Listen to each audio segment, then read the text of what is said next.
지금 미국 전역이 충격에 빠졌습니다. 한창 뜨거운 감자인 한미 방위비 협상에서 한국이 꺼낸 단 하나의 카드 때문인데요. 모든 사람들이 보는 가운데 트럼프 정부는 이 제안에 긍정적인 반응을 보였습니다. 그 결과 한국은 단숨에 핵 보유가 가능해진 국가가 되어버렸죠. 심지어 미국의 내로라 하는 기업인 아마존까지 한국 원전에 70조 원 규모의 투자까지 한다고 밝혔습니다. 한국을 핵 보유국으로 만든 단 하나의 협상 카드. 도대체 무슨 일이 벌어지고 있는 걸까요? 영상을 보기 전 구독과 좋아요 눌러주시면 영상을 제작하는 데 있어 큰 힘이 됩니다. 저는 사라 코노이입니다. 국무부 핵확산방지국에서 20년째 일하고 있죠. 저에게 한국이란 나라는 그저 관리해야 할 동맹국 중 하나였습니다. 핵 관련해서는 절대 양보할 수 없는 나라 말입니다. 아시겠지만 미국이 핵 확산을 막는 건 당연한 의무거든요. 그날도 평범한 하루였습니다. 한미 방위비 분담금 협상에 기술진으로 참석했거든요. 제 역할은 간단했어요. 한국 측이 핵 관련 요구를 하면 단호하게 차단하는 것. 지난 20년간 수없이 해온 일이었습니다. 이런 협상에서 한국은 항상 예측 가능한 상대였거든요. 협상장 분위기는 예상대로였어요. 미국 측은 분담금 증액을 요구하고 한국 측은 부담스러워하는 모습. 뻔한 시나리오죠. 저는 노트북을 열고 관련 자료를 정리하며 언제 제가 나설 차례인지 기다렸습니다. 매번 똑같은 패턴이라 지루하기까지 했어요. 그런데 한국 측 수석 대표가 갑자기 이상한 말을 했어요. 방위비를 더 내겠다고 하면서 대신 사용 후행 연료 재처리 권한을 달라고 하더군요. 순간 협상장이 조용해졌습니다. 모든 시선이 저에게 쏠렸죠. 이런 식으로 화제를 바꾸다니 정말 예상 못한 일이었어요. 저는 즉시 반박했습니다. 재처리는 핵 확산 위험이 있다고, 절대 불가하다고 말했어요. 그런데 한국 측 반응이 이상했습니다. 당황하지 않더라고요. 오히려 준비된 것처럼 차분하게 자료를 꺼내기 시작했어요. 마치 제 반응을 예상하고 있었던 것 같았습니다. 한국 원전이 전체 전력의 30%를 담당한다는 걸 아냐고 물어봤습니다. 사용 후행 연료 저장조가 90% 넘게 찼다고 하면서 데이터를 보여줬어요. 솔직히 그런 구체적인 수치까지는 몰랐거든요. 그냥 한국은 통제하면 되는 나라라고만 생각했었습니다. 더 당황스러운 건 일본 얘기였습니다. 일본은 왜 재처리가 되고 한국은 안 되냐고 물어보더라고요. 저는 순간 말문이 막혔어요. 기술적으로는 한국이 일본보다 원전 운영 경험이 더 많다는 걸 알고 있었거든요. 하지만 그동안 그런 건 중요하지 않다고 생각했었습니다. 그날 밤 호텔로 돌아와서 생각해봤습니다. 20년간 한국을 통제 대상으로만 봤는데 정말 그게 맞나 싶었어요. 협상장에서 보여준 한국 측의 준비된 모습이 계속 머릿속을 맴돌았습니다. 뭔가 제가 놓친 게 있는 것 같았어요. 다음 날 아침 사무실에 출근하자마자 상사인 제임스 부국장이 저를 불렀습니다. 어제 협상에서 무슨 일이 있었냐고 묻더라고요. 한국이 재처리 권한을 요구했다고 하니까 얼굴이 벌개졌어요. 절대 안 된다고, 원칙을 지켜야 한다고 강하게 말했습니다. 사실 저도 그렇게 생각했어요. 지난 20년간 제 커리어는 한국을 통제하는 것 위에 세워졌거든요. 신입사원 때부터 선배들에게 들은 말이 있습니다. 한국은 절대 핵에 손대면 안 되는 나라라고 말이죠. 그래서 저는 한 번도 의심해 본 적이 없었어요. 그런데 어제 협상장에서 한국 측이 일본 얘기를 꺼냈을 때 정말 당황스러웠습니다. 일본은 1988년부터 재처리를 하고 있거든요. 로카쇼무라 시설에서 플루토늄까지 분리하고 있어요. 하지만 한국은 안 된다고 했죠. 왜 그런지 명확한 이유를 설명하기가 어려웠습니다. 점심시간에 국방부 친구인 마이클과 만났어요. 그에게 어제 일을 얘기했더니 의외의 반응을 보이더라고요. 한국이 그런 요구를 할 만하다고 하면서 현실적으로 생각해봐야 한다고 말했습니다. 국방부 입장에서는 한국과의 협력이 더 중요하다는 거예요. 마이클이 말하길 한국 원전 기술이 정말 뛰어나다고 하더라고요. UAE에 원전을 수출했고 체코 원전 사업에도 선정됐다고 했습니다. 저는 그런 얘기를 처음 들었어요. 그동안 한국을 그냥 기술을 받아가는 나라로만 생각했거든요. 오후에 동료인 리사와 얘기를 나눴습니다. 리사는 저보다 더 강경한 입장이에요. 한국은 믿을 수 없다고, 북한과 같은 민족이라고 말했습니다. 한 번 허용하면 핵무기를 만들 거라고 확신하더라고요. 사실 저도 그런 생각이 있었어요. 하지만 집에 돌아와서 인터넷을 찾아봤습니다. 한국 원전 현황을 자세히 알아보고 싶었거든요. 그런데 놀라운 걸 발견했어요. 한국이 원전 24기를 운영하면서 한 번도 큰 사고가 없었다는 거예요. 일본 후쿠시마 사고 이후에도 안전하게 운영되고 있었습니다. 더 충격적인 건 사용 후행 연료 저장 현황이었어요. 정말로 90% 넘게 찼더라고요. 2030년이면 완전히 포화될 상황이라고 했습니다. 이건 진짜 심각한 문제였어요. 그동안 저는 이런 현실을 제대로 파악하지 못했던 거죠. 그날 밤 남편과 얘기를 나눴습니다. 남편도 국무부에서 일하는데 제 얘기를 듣더니 걱정스러운 표정을 지었어요. 너무 감정적으로 접근하지 말라고, 원칙을 지켜야 한다고 말했습니다. 하지만 저는 왠지 모르게 석연치 않았어요. 정말 원칙만 고집하는 게 맞는 건지 의문이 들기 시작했습니다. 그 다음 주 월요일 아침이었어요. 저는 평소처럼 각국 핵 관련 동향 보고서를 검토하고 있었습니다. 기업들의 원전 사업 소식까지 모니터링하는 게 제 업무거든요. 그런데 한 기사가 눈에 확 들어왔어요. 아마존이 소형 모듈 원전 사업에 뛰어든다는 내용이었습니다. 처음에는 그냥 넘어가려고 했어요. 아마존이 데이터 센터 전력 때문에 원전에 관심 갖는다는 건 알고 있었거든요. 그런데 협력 파트너를 보고 깜짝 놀랐습니다. 엑스에너지라는 미국 회사와 함께 한국의 두산 에너빌리티, 한국수력 원자력까지 참여한다는 거예요. 70조 원 규모라고 했습니다. 정말 엄청난 금액이죠. 저는 급히 관련 자료를 더 찾아봤어요. 그런데 더 놀라운 사실을 발견했습니다. 이 프로젝트에서 한국 기업들이 핵심 역할을 한다는 거예요. 그냥 하청업체가 아니라 주요 파트너라고 했습니다. X700이라는 소형 모듈 원전 기술이 핵심이었어요. 모듈 4기를 설치하면 320메가와트 전력을 생산할 수 있다고 했습니다. 그런데 이 기술에 한국의 파이로 프로세싱 기술이 들어간다는 거예요. 제가 그동안 막으려고 했던 바로 그 기술 말입니다. 더 당황스러운 건 트리소 연료였어요. 이 연료는 안전성이 뛰어나서 멜트다운이 원천적으로 불가능하다고 했습니다. 한국이 이런 첨단 기술을 가지고 있다는 걸 저는 전혀 몰랐거든요. 그동안 제가 한국을 얼마나 과소평가했는지 깨달았습니다. 점심시간에 급히 상사에게 보고했어요. 제임스 부국장도 놀라더라고요.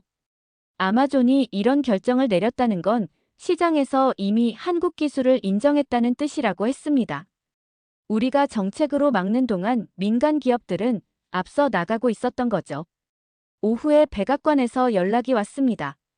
긴급 브리핑이 있다고 하더라고요. 가보니 경제 담당 보좌관들이 모여 있었어요. 아마존 발표로 인해 미국의 원전 정책을 재검토해야 한다는 분위기였습니다. 시장이 정책보다 앞서 나가면 안 된다는 얘기였어요. 한 보좌관이 말하길 중국도 소형 모듈 원전에 엄청난 투자를 하고 있다고 했습니다. 미국이 한국과의 협력을 제한하는 동안 중국이 시장을 선점할 위험이 있다는 거예요. 갑자기 핵 확산 방지가 아니라 기술 경쟁의 관점에서 봐야 한다는 분위기로 바뀌었습니다. 집에 돌아와서 남편에게 얘기했어요. 남편은 여전히 신중해야 한다고 말했습니다. 하지만 저는 뭔가 변화의 바람을 느꼈어요. 아마존 같은 글로벌 기업이 한국 기술을 선택했다는 건 단순한 우연이 아닐 거라고 생각했습니다. 그날 밤 한국 관련 자료를 더 찾아봤어요. 한국이 UAE 원전 사업을 따낸 것도, 체코 원전에 선정된 것도 모두 기술력 때문이었습니다. 제가 그동안 얼마나 편견에 사로잡혀 있었는지 점점 더 명확해졌어요. 이제 정말 진지하게 한국을 다시 봐야 할 때가 온 것 같았습니다. 아마존 발표 이후 상황이 급변했습니다.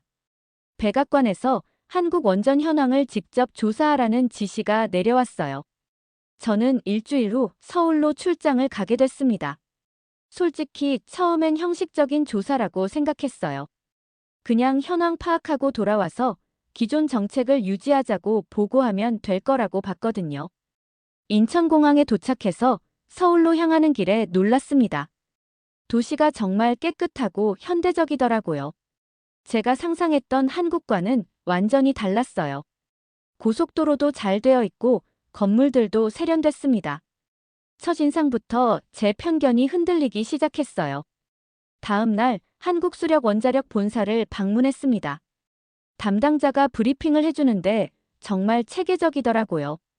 한국이 현재 24기의 원전을 운영하고 있고 전체 전력의 30%를 담당한다고 했습니다. 후쿠시마 사고 이후에도 한 번도 큰 사고가 없었다는 것도 확인했어요. 가장 충격적인 건 사용 후행 연료 저장 현황이었습니다. 정말로 90% 넘게 찼더라고요. 고리 원전은 이미 95%를 넘었다고 했습니다. 2030년이면 모든 저장조가 포화될 상황이라고 하니까 이건 정말 심각한 문제였어요. 이런 상황에서 재처리를 요구하는 게 당연해 보였습니다. 다음 날엔 한국원자력연구원에 갔어요. 거기서 파이로 프로세싱 기술을 직접 봤습니다. X700이라는 시설이 정말 인상적이더라고요. 기존 재처리와는 완전히 다른 방식이었어요. 플루토늄을 따로 분리하지 않고 우라늄과 섞어서 처리한다고 했습니다. 연구원이 설명해 주길 이 기술은 핵무기 제조가 거의 불가능하다고 하더라고요. 기존 재처리 기술과는 근본적으로 다르다는 거예요. 저는 그동안 모든 재처리 기술이 위험하다고만 생각했는데 이런 차이가 있다는 걸 처음 알았습니다. 트리소 연료도 직접 봤어요. 정말 신기한 기술이더라고요. 연료 자체가 안전장치 역할을 해서 멜트다운이 불가능하다고 했습니다. 체르노빌이나 후쿠시마 같은 사고가 원천적으로 막힌다는 거예요. 한국이 이런 첨단 기술을 보유하고 있다는 게 놀라웠습니다. 저녁에 한국 정부 관계자들과 만찬을 했어요. 그들이 말하길 한국의 에너지 안보가 정말 절박한 상황이라고 하더라고요. 원전 없이는 전력 공급이 불가능하다는 거예요. 그런데 사용 후행 연료 문제가 해결되지 않으면 원전 운영 자체가 중단될 수 있다고 했습니다. 한 관계자가 이런 말을 했어요.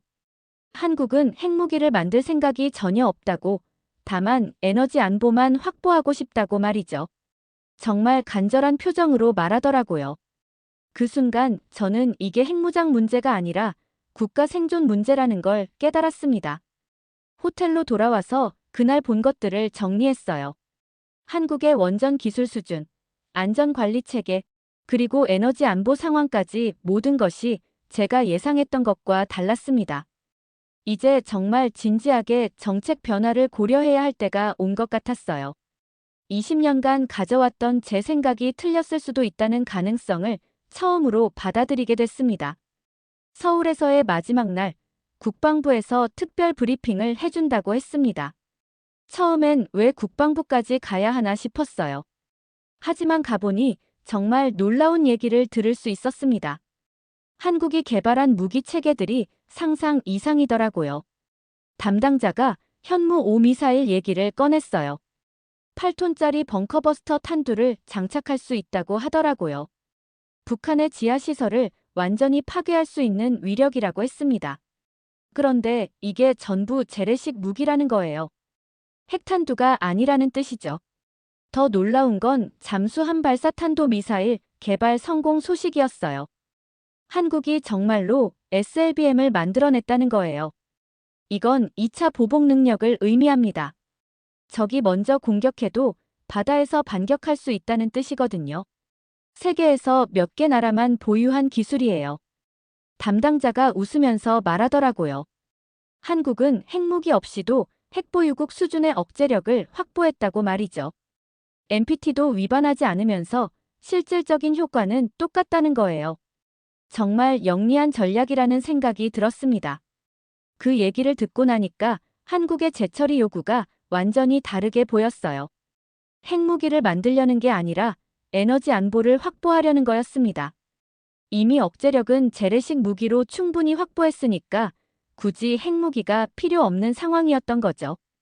워싱턴으로 돌아오는 비행기 안에서 계속 생각했어요. 한국이 정말 똑똑하게 전략을 짰다는 생각이 들었습니다. 국제법을 지키면서도 실질적인 안보는 확보하고 동시에 에너지 문제까지 해결하려고 하는 거죠. 이런 관점에서 보니까 재처리 요구가 합리적으로 보였어요. 공항에 도착해서 바로 사무실로 갔습니다. 제임스 부국장에게 출장 결과를 간단히 보고했어요. 한국의 원전 기술 수준이 예상보다 높고 에너지 안보 상황이 심각하다고 말했습니다. 부국장은 그래도 재처리는 안 된다는 입장을 고수했어요. 하지만 저는 마음이 바뀌고 있었습니다. 한국을 통제 대상이 아니라 전략적 파트너로 봐야 한다는 생각이 들었어요. 이미 한국은 우리가 생각하는 것보다 훨씬 앞서 있었습니다.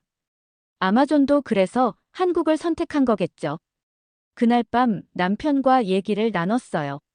한국 출장에서 본 것들을 설명해 줬더니 남편도 놀라더라고요. 하지만 여전히 신중해야 한다고 말했습니다.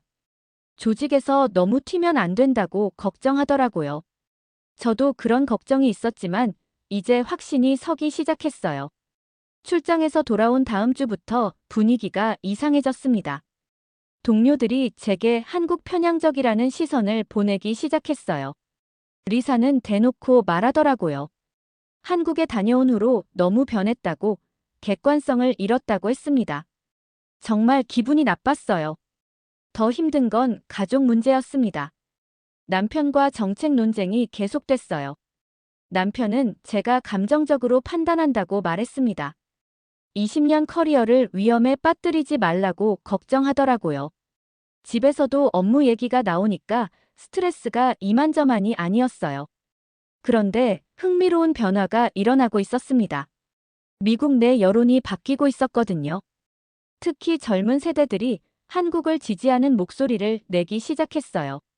소셜미디어에서 한국의 기술력을 인정해야 한다는 글들이 많이 올라왔습니다. 한 대학생이 쓴 글이 화제가 됐어요.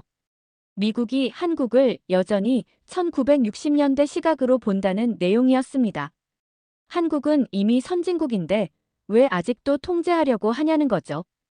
그 글이 수만 명의 공감을 받았다고 하더라고요.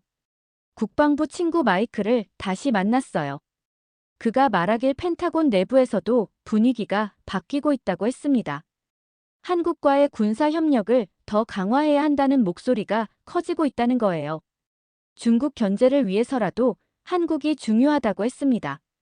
더 놀라운 건 일본과 중국의 반응이었어요. 일본은 한국의 재처리 허용을 강력히 반대한다고 로비를 시작했습니다. 중국도 마찬가지였고요. 그런데 이런 외부 압박이 오히려 미국 내 여론을 한국 쪽으로 기울게 만들었어요. 왜 다른 나라들이 그렇게 반대하는지 의문을 갖기 시작한 거죠. 한국계 미국인 단체들도 움직이기 시작했습니다. 그들이 의회에 청원서를 냈어요. 한국에 대한 차별을 중단하라는 내용이었습니다. 일본은 되고 한국은 안 되는 이유가 뭐냐고 따져 물었죠. 정말 할 말이 없었어요. 사무실에서도 미묘한 변화가 있었습니다.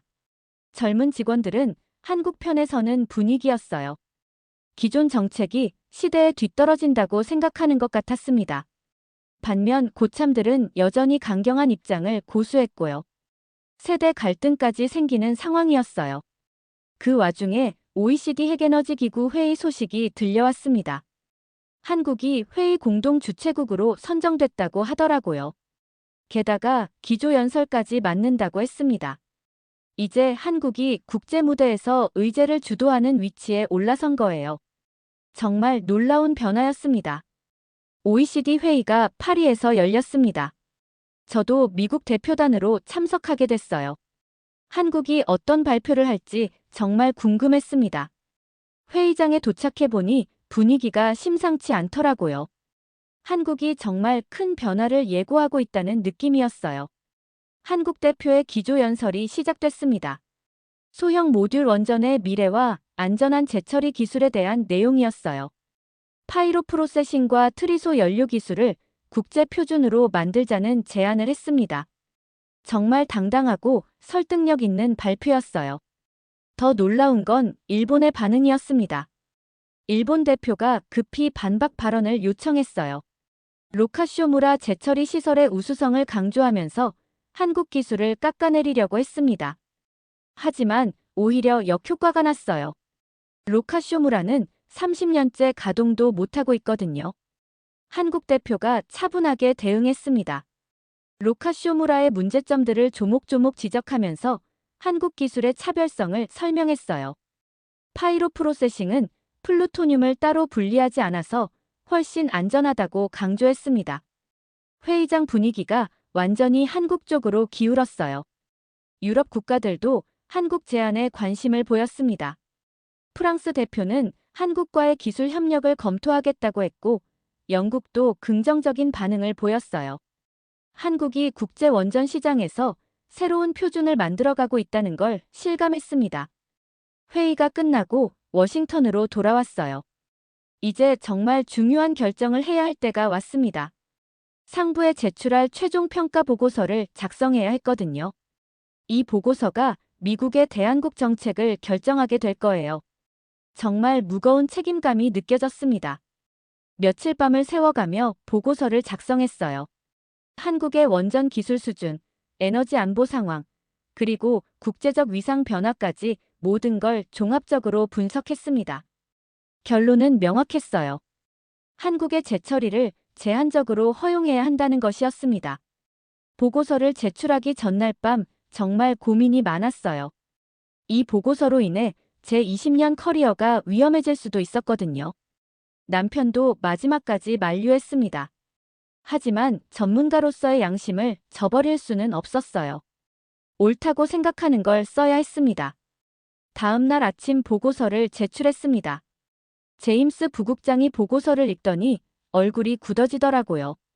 너무 위험한 내용이라고 다시 생각해보라고 했습니다. 하지만 저는 확신에 차 있었어요. 이게 미국의 국익에도 맞는 선택이라고 믿었거든요. 의외로 국방부에서 지지가 나왔어요.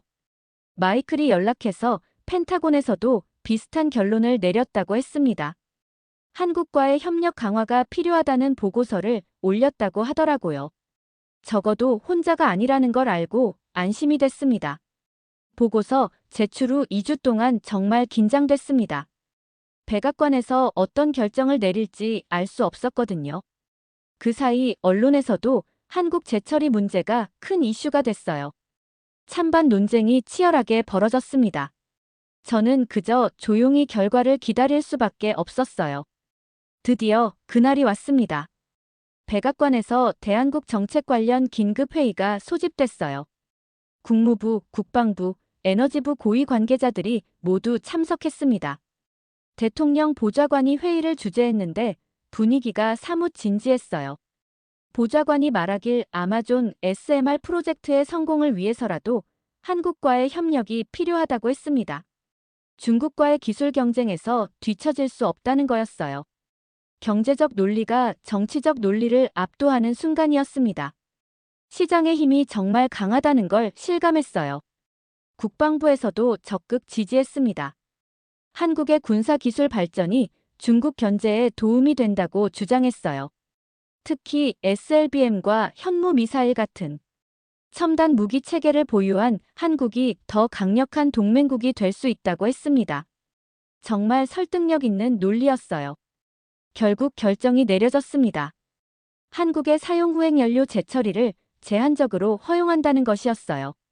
대신 국제 감시하에 파이로 프로세싱 기술만 사용하고 플루토늄 분리는 금지한다는 조건이 붙었습니다. 저는 정말 기뻤어요. 제 보고서가 받아들여진 거였거든요. 며칠 후 백악관에서 공식 발표가 있었습니다. 한국과 차세대 원전 공동개발 프로젝트를 추진한다고 발표했어요. 동맹 관계도 기존의 상하 관계에서 대등한 파트너십으로 재정의한다고 했습니다.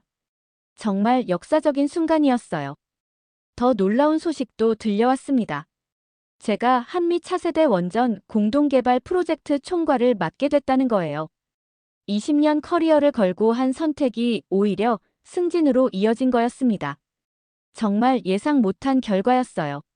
남편도 이제는 제 선택이 옳았다고 인정하더라고요. 가족들도 자랑스러워했습니다. 한국계 미국인 후배가 보낸 감사 메시지도 받았어요. 용기 있는 결정을 내려줘서 고맙다는 내용이었습니다. 정말 뿌듯했어요. 몇 달 후 서울을 다시 방문했습니다. 이번엔 협력 파트너로서 갔어요.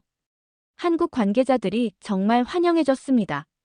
그들도 이런 변화를 오랫동안 기다렸다고 하더라고요. 이제 진정한 동반자가 될 수 있다는 기대감이 느껴졌어요. 20년 만에 처음으로 정말 옳은 일을 했다는 확신이 들었습니다. 규칙만 지키던 관료에서 현실을 보는 전략가로 바뀐 거죠. 한국이라는 나라를 새롭게 알게 된 것도 큰 수확이었어요. 앞으로 한미 관계가 어떻게 발전할지 정말 기대됩니다. 이번 사연은 여기까지입니다. 오늘 사연은 어떠셨나요? 오늘의 사연이 마음에 드셨다면 좋아요 한번 부탁드립니다. 여러분의 좋아요와 구독은 영상을 만드는데 큰 힘이 됩니다. 긴 영상 시청해주셔서 감사합니다. 오늘도 행복이 넘치는 하루 되세요.